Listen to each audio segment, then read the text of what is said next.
Bismillahirrahmanirrahim. Assalamualaikum warahmatullahi wabarakatuh. Alhamdulillahi rabbil alamin. Alladhi istafa nabiyyana wa sayyidana Muhammadan afdalal anbiya'i wal mursalin. Fasalawatuhu wa salamuhu tam ala nabiyyina Muhammadin wa ala alihi wa sahbihi wa dhurriyyatihi wa ummatihi ila yaumiddin wa ba'd. Saudara-saudariku dimanapun berada, semoga video ini menemui kita semua dalam keadaan sehat, dalam keadaan yang baik, diberikan kebahagiaan, dan lebih daripada itu, semoga kita semua dianugerahi oleh Allah rasa cinta mendalam kepada Rasulullah SAW, sehingga memiliki kemampuan untuk meneladani seluruh aktivitas kehidupan beliau dan seluruh pedoman yang telah beliau bawa untuk bisa membimbing kita menuju kehidupan yang mencerahkan dan berkemajuan. Saudara-saudariku, di antara nikmat yang paling tinggi yang didapatkan oleh seorang insan beriman ialah ketika ia mampu menempatkan kecintaan kepada Allah dan Rasul-Nya melebihi seluruh cinta yang hadir dalam dirinya, bahkan cinta kepada dirinya sendiri. Di antara semua wujud kecintaan kepada Allah dan Rasul-Nya itu ialah dengan cara senantiasa kita mencoba untuk melakukan berbagai macam bentuk tindakan, aktivitas, perilaku berkehidupan sesuai dengan yang dikehendaki oleh Allah dan Rasul-Nya. Itulah perjuangan terbesar yang kita bawa dalam mengemban misi kehidupan di muka bumi ini sampai kita kembali kepada Allah Subhanahu wa Ta'ala dan diberikan kesempatan untuk berjumpa, bahkan berpotensi membersamai Rasulullah SAW bersama orang-orang terbaik dan terdekat dengan beliau. Teman-teman, bukti kecintaan kita kepada Nabi Muhammad SAW tentunya perlu diekspresikan. Cinta itu adalah bagian dari rasa di hati yang harus memiliki pembuktian. Seorang yang mencintai pasangan, pembuktiannya adalah dengan cara menikahinya, memberikan ekspresi kebaikan. Pun demikian, orang tua yang mencintai anaknya tidak cukup dengan memendam dalam hatinya, tapi perlu diwujudkan dalam bentuk perlindungan, dalam bentuk pengayoman, pemberian kebutuhan yang memuliakan anak-anak yang dicintai itu. Demikian cinta kita kepada Rasulullah SAW tentu butuh ekspresi dan menjangkau secara komprehensif, menjangkau secara menyeluruh, bukan sebagian-sebagian. Hanya cinta Nabi Muhammad misal kepada ajaran ritualnya, tapi tidak mencintai Nabi untuk mempraktekkan akhlaknya, tidak mencintai Nabi untuk mempraktekkan tuntunan akidahnya. Maka seluruh tuntunan yang dibawa oleh Nabi Muhammad SAW, baik berupa akidah, berupa ibadah, muamalah, akhlak, maka semua wujud itu mesti kita tampilkan dalam kehidupan sebagai bukti cinta kita kepada beliau. Awal semua risalah ketika dibawa oleh Nabi Muhammad SAW, di antara keunggulannya dibandingkan dengan nabi-nabi lain adalah diviralkannya kelahiran beliau dan dijadikan oleh Allah Subhanahu wa Ta'ala sebagai bagian dari mukjizat, sebagai bagian dari keistimewaan, bahkan sebagai bagian dari teladan yang diberikan kepada kita semua untuk menjadi patokan bagaimana cara kita menyikapi sebuah kelahiran, cara kita mensyukuri nikmat kelahiran, cara kita memulai menghadirkan peta kehidupan dari mulai kita mendapatkan nikmat kelahiran. Tentu bagi orang tua kepada anaknya, bagi kita setelah memahami tentang jalan kehidupan, ini adalah sesuatu bagian yang sangat penting. Untuk itulah ketika Nabi Muhammad SAW beliau menunaikan puasa di hari Senin, lantas ditanya oleh sahabatnya, kenapa baginda menunaikan puasa? Maka beliau menjawab, hadza yauma wulidtu. Ini adalah hari ketika aku dilahirkan. Bentuk mensyukuri nikmat kelahiran, beliau kemudian menunaikan ibadah puasa. Bukankah di dalam puasa itu ada dua hal pokok yang akan meningkat? Yaitu bagian pertama, pokok meningkatkan amal soleh. Orang yang puasa banyak meningkatkan ibadah, amal soleh, dan kebaikan-kebaikan.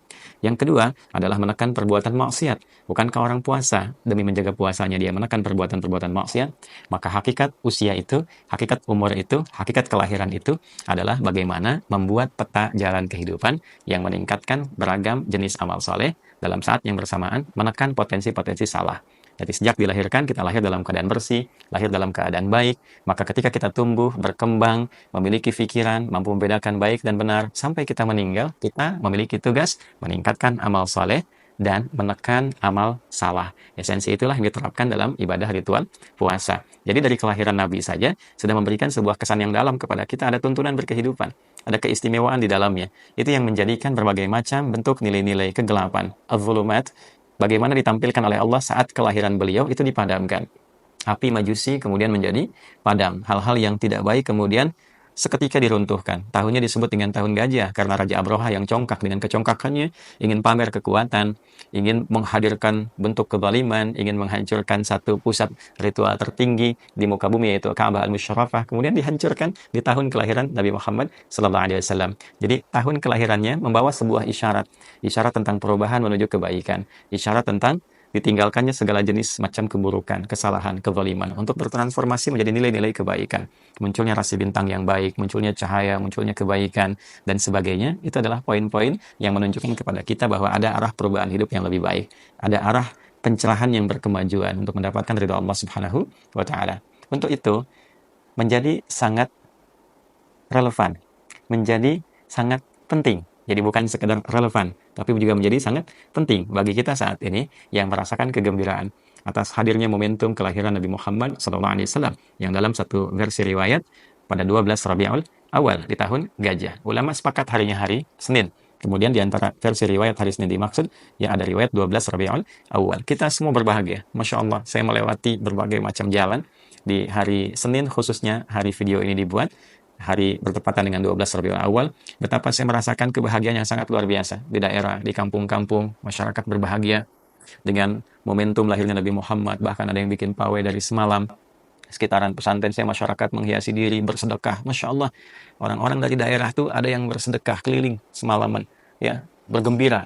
Kadang orang sedekah itu tidak mudah menghadirkan kegembiraan. Ini ada orang yang pawai, bergembira, terus berbagi, bersedekah, karena merasakan kebahagiaan atas hadirnya hari lahir Nabi Muhammad Sallallahu Alaihi Wasallam. Itu sesuatu yang sangat luar biasa dan belum tentu didapatkan di tempat-tempat lain, daerah-daerah lain. Modal ini adalah modal yang sangat luar biasa, modal kebahagiaan, senangnya dengan kehadiran Nabi, senang dengan kelahiran Nabi. Itu sesuatu yang sangat mahal sekali.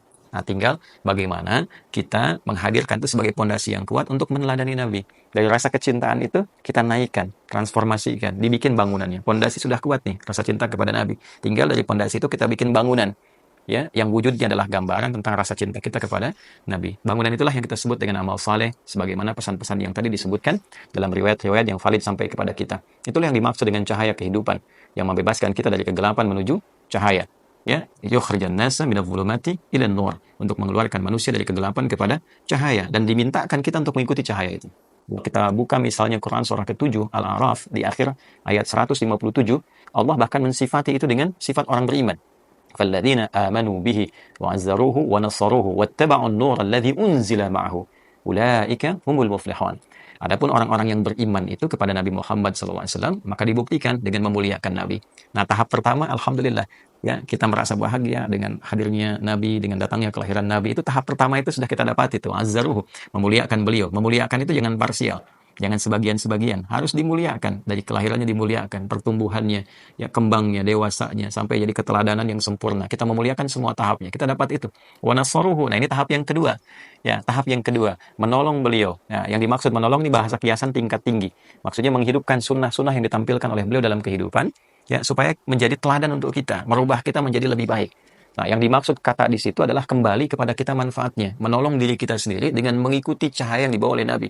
Oleh karena itu kalimat setelahnya wattaba'un nural ladzi unzila ma'ahu, ya, dengan mengikuti cahaya yang diturunkan, ya, yang menyertai misi dakwah dan kerasulan beliau.